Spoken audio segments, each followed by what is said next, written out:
6 from impact plastics. We lost 6 people. Now, this is definitely unfortunate this happened. My condolences go to all the family that were involved in this. But for managers, listen to this. You should never be in a situation where you're forcing employees to work on a specific day. And here's what I mean and why planning is so important. But you as a manager do not clearly understand the fundamentals and what to do as a manager. So here's what I mean is that if you live in an area where weather is impacted or there's weather situations, guess what?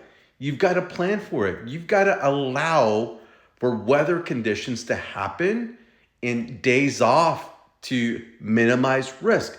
For example, if you live in an area and you track the data to say, out of an entire year, there's 2 weeks that we can allow for weather conditions. What does that do?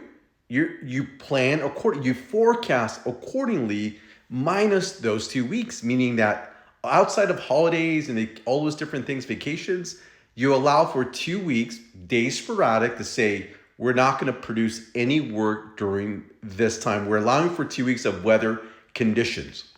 So you plan for it, you forecast it, and then you plan for it based on your capability and your capacity. So when this situation happens, and you go, okay, we can allow for a week to be off because we forecasted it. Our vendors know that and our customers know that. If you do that correctly, you avoid this situation. Unfortunately, this is an extreme situation, but for you as a manager, you avoid people just being on the road. For example, snow days, ice days, bad weather days. You don't put employees at risk because you did your job in planning and forecasting correctly.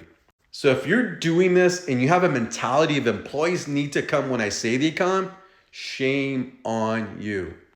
That's why it's so important to understand the fundamentals so that you can do your job correctly and avoid these type of situations.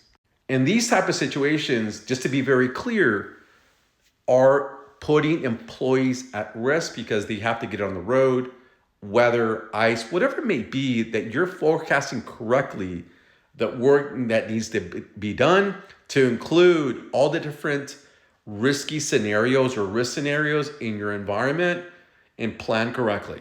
If you want to learn how to do this, please like, follow, share, but also let me know in the comments what questions you have.